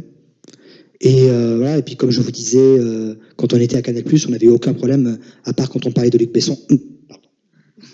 Non, au-delà, en fait, on a eu parfois un mail ou deux de gens qui étaient cités dans les articles, qui disaient hey, vous n'êtes pas très très sympa, mais ça n'allait pas plus loin. On a eu une fois où c'est allé jusqu'au courrier d'avocat, et c'était un article à propos d'un parc d'attractions dans le sud de la France, et d'une nouvelle attraction dans ce parc. Et on a reçu un mail d'un avocat très connu sur la place de Paris, qui participe aussi à une émission de télé, d'une émission sur D8. Et en fait, il représentait dans ce parc et il avait vu cet article. Et parce qu'en fait, un ami à lui avait écrit en disant « J'ai lu cet article sur un site, mais ça ne correspond pas au parc. Ça ne ressemble pas du tout au parc que j'ai visité il y a quelques jours. » Donc, il nous attaquait pour publicité mensongère ou réputation mensongère. Et il exigeait le retrait de l'article et tout. Et nous, on a une avocate, comme toutes les sociétés ont des avocats conseils. Et convenablement, elle lui a fait une réponse en disant bah, écoutez, non, mais c'est le Gorafi. Elle lui a cité tous les exemples d'articles qu'on avait déjà publiés. Et du coup, c'est vrai qu'arriver devant un tribunal en disant oui, j'ai été attaqué par un article satirique. Et quand le juge regarde à côté d'autres articles, genre, je sais pas moi, trop souriant dans le métro, il finit en garde à vue, ou il meurt il meurt au bout de 30 secondes en essayant il essaye de battre le record de ne pas respirer pendant 1 an et meurt au bout de 30 secondes, je crois, un truc comme ça. C'est difficile quand même de tomber dans le piège quand vous avez quand même ces 2 articles côte à côte, voilà, donc il y a vraiment une volonté satirique et on écrit toujours de manière à ce que l'aspect satirique soit bien appuyé et du coup devant un juge ça tient pas quoi. Enfin, c'était juste un coup de pression, mais bon voilà, quand vous recevez la première fois l'enveloppe très propre avec le petit cachet d'avocat, ça impressionne un peu. Vous êtes là genre j'ai peur. Mais après bon voilà, on a fait une réponse très correcte et tout et puis c'est pas allé plus loin. Mais non, on a une seule fois, je me souviens, on avait fait un article et en fait dans l'article il y avait une personne qui occupait un poste intermédiaire qui était cité et qui existait vraiment en fait.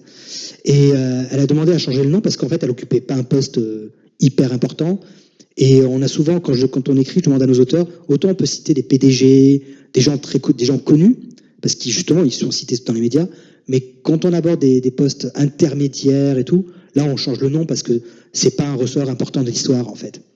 Mais on a eu le cas, et alors ça, on n'a jamais compris comment c'est arrivé, où dans un article, le nom de la personne existe vraiment, et son poste existe aussi vraiment. Et à un moment, je me suis dit, c'est un de nos auteurs qui a voulu se venger de quelqu'un, et qui a vraiment cité. Et la personne voulait qu'on retire l'article, donc on a juste changé le nom, prénom et la profession, mais c'était terrible, parce que le nom et le prénom étaient le bon, et la profession était la même. Je crois que même, il avait carrément même cité la ville. Enfin, c'était un hasard. J'ai jamais vu ça depuis. Mais voilà. Mais sinon, non, on est maintenant, vu qu'on commence à être un peu assez connu, ça, on n'a pas trop de soucis juridiquement. Et puis voilà, le droit de la satire est assez encadré en France. On est assez libre de ce qu'on peut faire. Et j'ai vachement de respect pour des gens qui font comme l'Herpès en Tunisie. Vous avez un site satirique aussi en Algérie, qui était El Manchar, je crois. Et qui marchait très très bien. Et ouais, pour le coup, j'ai vachement de respect pour eux parce que eux, c'est pas facile de faire ce genre de presse là-bas. Ils ont pas les mêmes droits et le pouvoir est pas aussi regardant avec eux. Enfin, avec la liberté de la presse, on va dire. Donc, nous, on est relativement privilégiés. On peut faire ce qu'on veut, on est tranquille. Voilà, on a les coups des franches. On n'a pas demain une police qui va débarquer pour casser nos ordinateurs ou fouiller nos disques durs.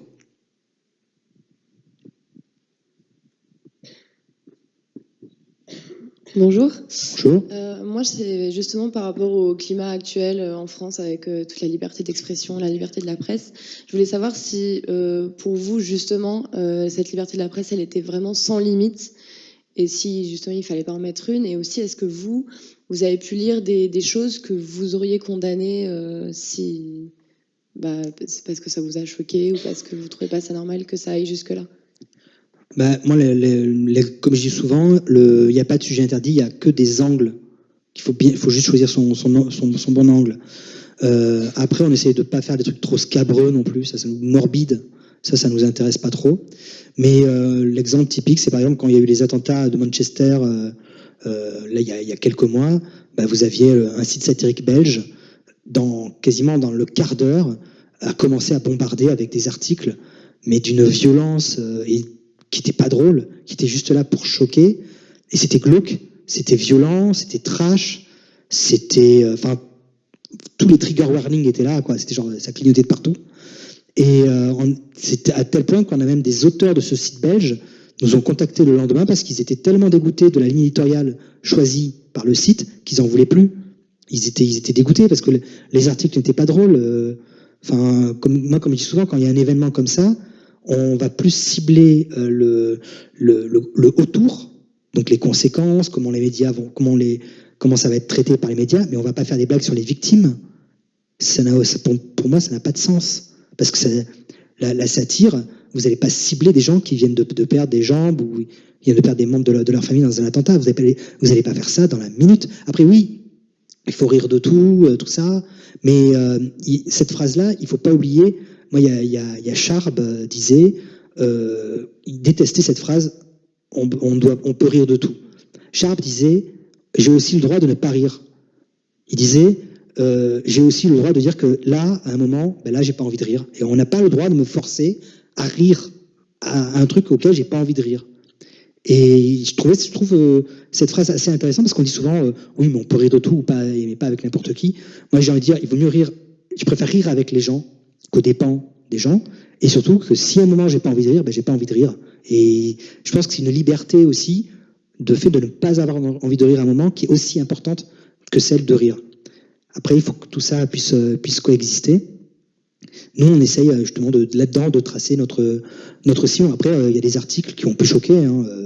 Des fois, on reçoit des mails incendiaires sur tel ou tel sujet parce que telle personne va trouver ça inconvenant, pas normal. Parfois, on s'amuse à faire des articles sur Dieu et qu'on présente dans la vie de tous les jours et tout. Et à un moment, les gens disent « Ah, mais vous n'avez pas le droit de faire d'articles sur Dieu, c'est scandaleux et tout. » Genre, Dieu, c'est qu'un concept, on en fait ce qu'on veut. Voilà, c'est ça. Bonsoir. Bonsoir. Est-ce que vous considérez qu'il y a une dimension politique au Gorafi ? Je dirais qu'elle est. Il y en a une parce que la satire reste un outil de base progressiste. Après, quand vous voyez ce qu'a fait BuzzFeed, par exemple, qui utilisait la satire à des fins racistes et antisémites, c'est vrai que là, l'outil devient, quand il est récupéré, peut être perverti. Après, nous, on a les mêmes problèmes politiques que n'importe quel autre journal à Paris. C'est-à-dire que on peut très bien se prétendre de gauche et en même temps, le soir, on va aller dîner avec les soutiens d'Emmanuel Macron. Voilà. On peut très bien critiquer la guerre en Syrie et en même temps, le week-end, on peut très bien passer le week-end avec des soutiens de Bachar el-Assad. Voilà, c'est la vie, c'est comme ça. Et tous les journaux parisiens ont ce genre de truc à la fois. Bon, on est un peu progressiste, et puis en même temps, on s'acoquine. Voilà, des fois, on rencontre des lobbies européens. L'autre jour, on discutait avec des gens de Monsanto. Enfin, voilà. On essaie de froisser le moins de monde possible. Et voilà, donc des fois, on va discuter avec des gens d'Emmaüs. Le lendemain, on va discuter avec des gens de Monsanto. La routine. Bonsoir. Bonsoir. Vous faisiez des articles précédemment sur Canal+, enfin des chroniques. Et je voulais vous demander si vous aviez vous avez envisagé de faire des chroniques sur une chaîne publique pour attirer davantage de lecteurs ou de téléspectateurs, enfin, si c'était possible.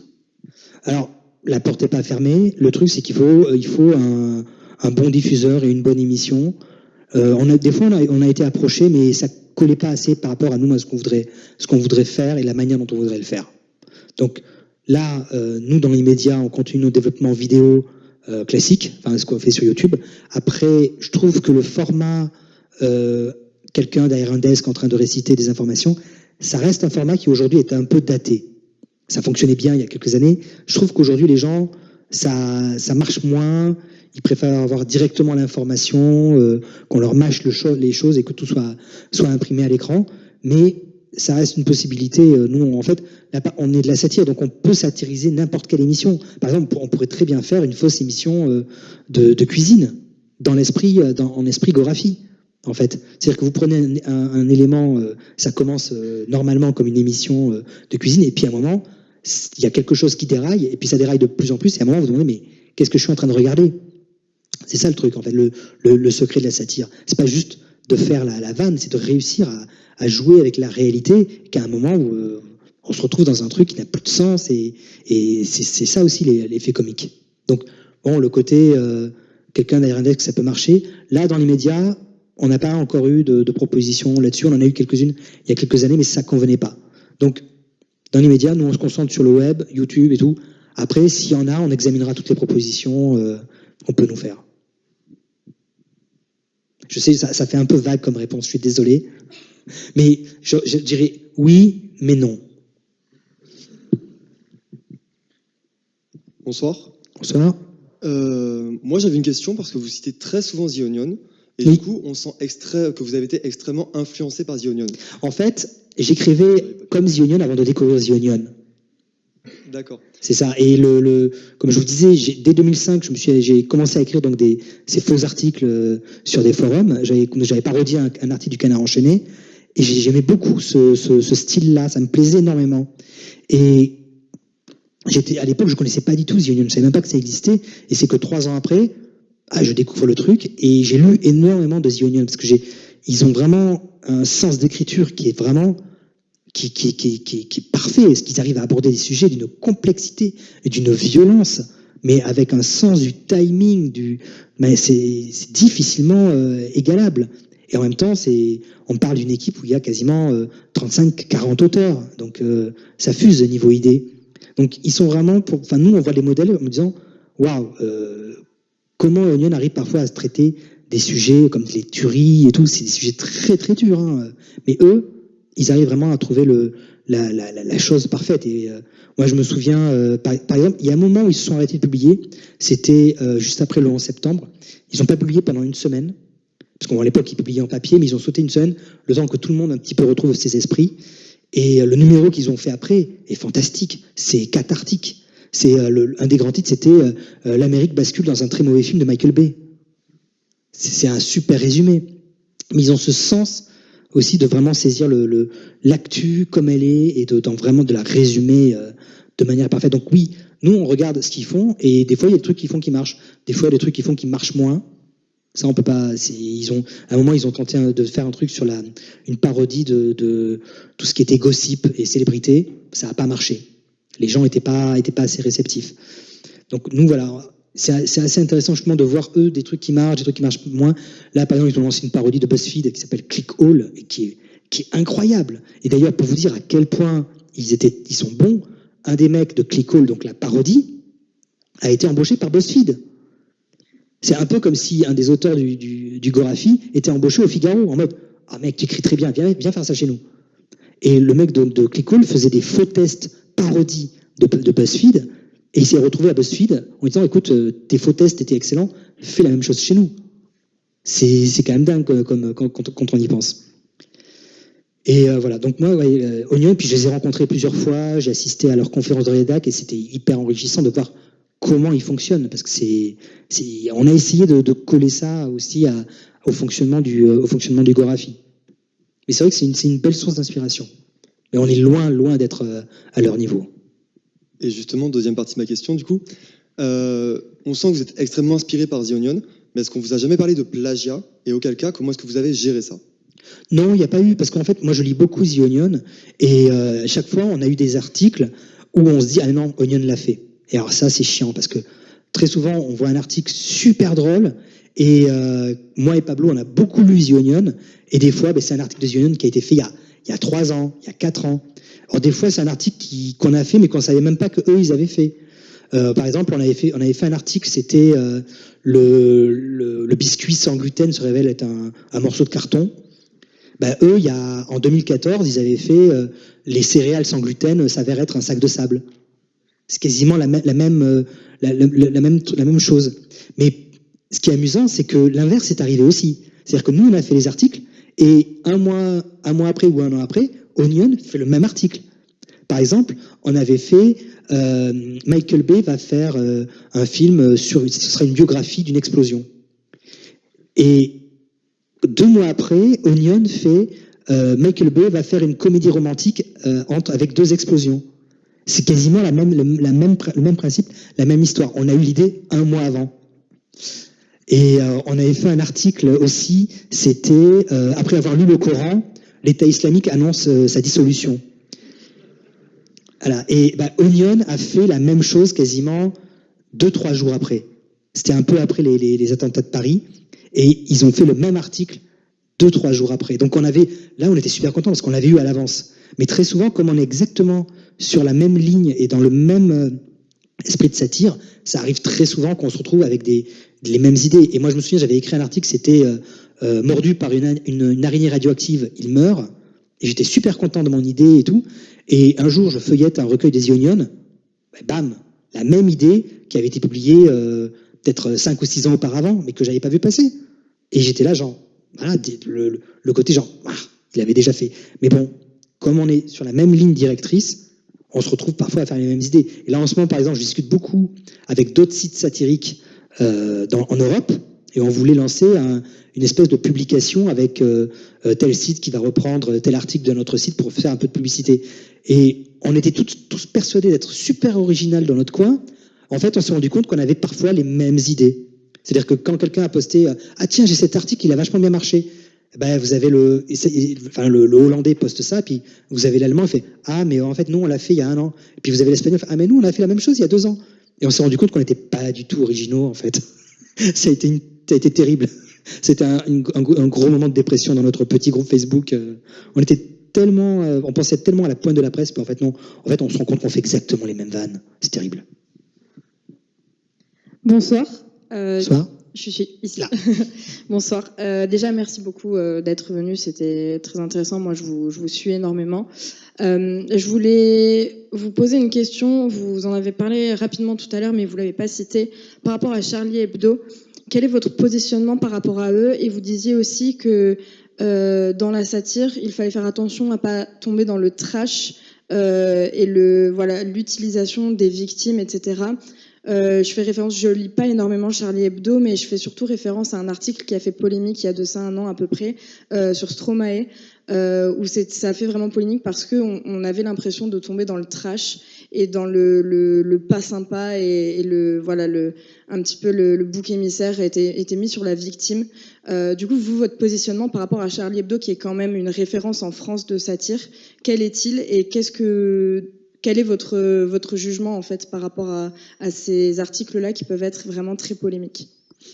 Après, c'est l'humour Charlie Hebdo. Hein. C'est, comme on dit, c'est bête et méchant. Ça a toujours été leur rayon. Après, moi, je trouve que depuis 1 an, bon, Charlie, ils ont quand même perdu la majorité de leurs bons dessinateurs. Je les trouve moins bons. Voilà, c'est mon avis. À une époque, je l'achetais, je lisais les articles de Cavana.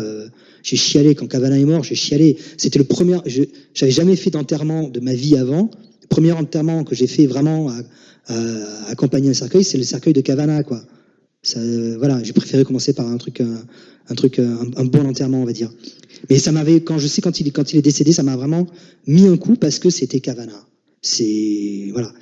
Mais voilà, ouais, depuis 1 an, je les trouve moins bons. Mais après, j'ai l'impression que parfois on analyse Charlie Hebdo comme si c'était un texte de Sartre. C'est-à-dire qu'on va chercher le petit truc et tout.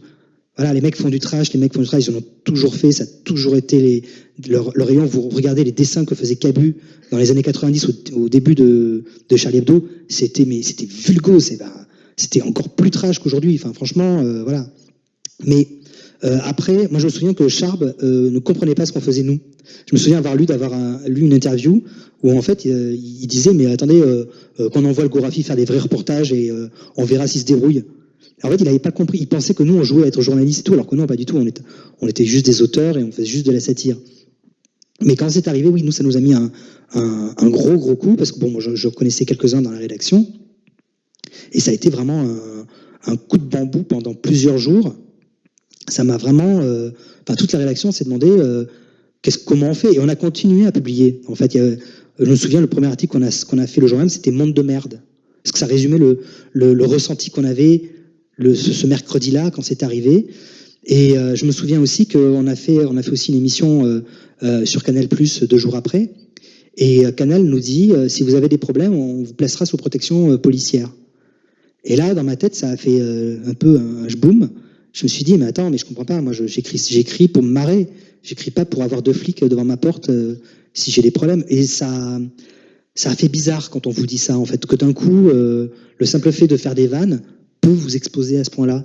Donc ça fait vraiment très très bizarre. Après, voilà. Moi, les vannes de Charlie, des fois, elles me font pas marrer. Mais je vais pas non plus partir dans une analyse sur Twitter ou un rant en disant c'est pas drôle parce que des fois je les trouve bien, des fois je les trouve même bons.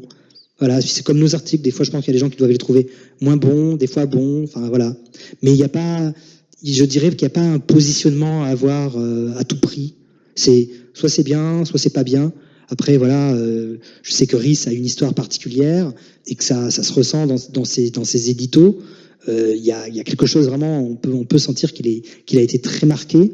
Donc voilà. Après, moi je suis pas caricaturiste par exemple. J'écris juste, je suis la petite voix quand les gens lisent les articles, je suis leur petite voix dans la tête et l'écriture permet ce truc de provoquer des images mentales. Moi je me souviendrai toujours qu'on avait fait un article sur Manuel Valls, une vraie fausse interview de Manuel Valls, qui à un moment arrache sa chemise en criant laïcité et en se frottant le téton. Et quelqu'un avait dit ah mais c'est horrible, vous m'avez mis cette image dans la tête. Et en fait, c'était juste une description à un moment, c'était entre parenthèses, Manuel Valls arrache sa chemise et se frotte le téton en criant oh oui, laïcité, oh oui. Et voilà, et c'est ce pouvoir d'écriture qui permet de provoquer ces images mentales. Et ça, c'est un luxe que la vidéo ne peut pas faire. Et donc, voilà, moi, je suis pas caricaturiste. J'ai eu dessiné à une époque, mais je suis pas caricaturiste, donc je me sens pas le mieux placé pour, juger le dessin de quelqu'un d'autre, surtout quand il a eu une histoire particulière. Une dernière question ? Bonsoir. Au pire, parler à haute voix, je pense qu'on vous entendra. Le fameux coup du micro qui ne marche pas dans toutes les conférences. Alors bonsoir, merci pour cette conférence, c'était vraiment très intéressant. En plus, vous avez beaucoup de charisme et vos analyses sont très pertinentes. Et je voulais donc savoir si vous proposiez des stages de fin d'études entre le 1er janvier et le 1er juillet 2017. Alors, on a des stagiaires et ils sont rémunérés selon la loi, parce qu'il ne faut pas non plus s'amuser avec tout. Comme je vous dis, on est sérieux, on fait de l'humour, mais on le fait sérieusement. C'est beau ça, c'est profond. Donc oui, là par exemple, on a eu des stagiaires qui ont bossé sur nos vidéos durant la présidentielle. Et d'ailleurs, un des stagiaires a bossé chez nous et après, il s'est retrouvé à France 2. Donc ça mène à tout, hein, le Gorafi. Mais là, dans les médias, on n'a pas, ça reste assez loin pour nous, donc on n'a pas de date arrêtée et tout. Mais voilà, quand on en a la possibilité, on prend des gens en stage et ils sont super contents, ils en reviennent pas d'être chez nous. Alors que bon, c'est un bureau classique. Mais non, ça se passe bien et on est très content de travailler avec eux. Donc ça arrive, je dirais, envoyez votre candidature, on verra. Il se peut qu'on vous réponde, mais généralement on regarde un petit peu ce que nous on a besoin derrière, que ce soit montage vidéo ou développement. Voilà, ça dépend des postes qu'on peut avoir. On arrive donc à la fin de notre conférence. On vous remercie énormément, Sébastien Niébus. Merci à vous, c'était vraiment agréable.